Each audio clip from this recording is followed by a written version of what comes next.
Praise అలాడ్. దేవుని నామానికి మహిమ కలుగును గాక. చక్కటి అవకాశాన్ని దయచేసిన దేవాతి దేవుడికి ప్రత్యేకమైనటువంటి వందనాలు తెలియజేస్తూ ఉంటున్నాను. ఈ సమయంలో పరిశుద్ధ గ్రంథంలో నుండి ఒక లేఖనాన్ని మనం చూసుకుందాం.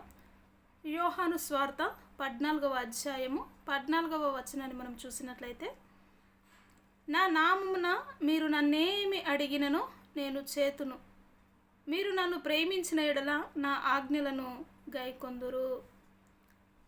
ఈ యొక్క వాక్యమును మనము గమనించినట్లయితే దేవుని మాటలు తెలియచేస్తూ ఉంటున్నవి ఏమని అంటే, నా నామమున మీరు నన్ను ఏమి అడిగినను కూడా నేను చేస్తాను అని దేవుని వాక్యము తెలియచేస్తూ ఉంటుంది. ఏమి అడిగినను అని మనము గమనించినట్లయితే అడగడములో 2 రకాలు ఉంటున్నవి. ఒకటి మంచి, ఒకటి చెడు.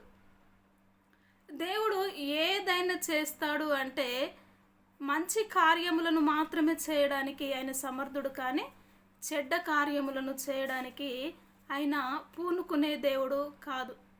మనం అనుకుంటాం ఆయన నామములో ఏదైనాను అంటే మంచి ఈవులను అడగాలి, మంచి మార్గమును మనం ఎంచుకోవాలి, మంచి నడవడిలో నడిచే వాటిని మనం కోరుకుంటే మాత్రమే అవి మన జీవితంలో నెరవేర్చడానికి దేవుడు సహాయపడతాడు. అదే విధముగా చెడువి ఏర్పాటు చేసుకుంటే, చెడ్డ ఆలోచనల చేత తలంపుల చేత మనం ఉంటే దేవుడు ఆ కార్యములను ఆయన ఎన్నటెన్నటికీ కూడా చేసే దేవుడు కానే కాదు. ఆయన పరిశుద్ధమైనటువంటి దేవుడు, నమ్మకమైనటువంటి దేవుడు. ఆయన మంచి కార్యములనే తన బిడల ఎడల జరిగించే దేవుడు. ఆ మంచి కార్యములను బట్టి యెహోవా నామమున ప్రార్థన చేయాలి. యెహోవా నామముకు ఎంత శక్తి ఉందంటే ఖచ్చితంగా ప్రతి దానిని కూడా చేయగలిగిన శక్తి సామర్థ్యతలు యెహోవా నామముకు ఉంటున్నాయి. కాబట్టి ఆ విషయమును బట్టి మనం గ్రహించాలి. యెహోవా నామమును ప్రతిదీ అడగడానికి వీల్లేదు, కానీ మంచి ఈవులను అడిగినట్లయితే దేవుడు మంచి కార్యములు చేయడానికి సహాయపడతాడు. అదేవిధముగా కింది వచనాన్ని మనం చూసినట్లయితే, మీరు నన్ను ప్రేమించిన ఎడల నా ఆజ్ఞలను గైకొందురు. దేవుడిచ్చిన ఆజ్ఞలు ఏంటి? ఆ ఆజ్ఞల ప్రకారమే మనము జీవించినట్లయితే ఆయనను మనము ప్రేమించిన వారి వలె అవుతాం. మనము దేవుని ప్రేమించడము అంటే దేవుని ఆజ్ఞల ప్రకారము నడవడమే, ఆయన మాట చొప్పున నడుచుకోవడమే ప్రేమించడము అన్న విషయమును కూడా మనము గమనించుకోవాలి. కాబట్టి ఈ సమయంలో దేవుడు మాట్లాడుతూ ఉంటున్నాడు. యేసయ్య నామంలో ఏది అడిగినను చేస్తాడు అంటే కేవలం మంచి వాటిని మనము అడిగేవారిగా ఉండాలి.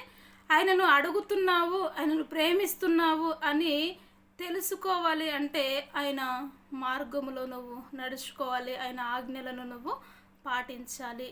ఆయన ఆజ్ఞలను పాటించకుండా ఇష్టానుసారముగా జీవిస్తూ నేను యేసయ్యను ప్రేమిస్తున్నాను అంటే అది కరెక్ట్ అయినటువంటి మార్గము కానే కాదు. అది దేవునికి వ్యతిరేకమైనటువంటి జీవితము కనుక అట్టి జీవితమును నీలో ఉండకుండానట్లు నీ హృదయాన్ని సరి చేసుకోవాలి.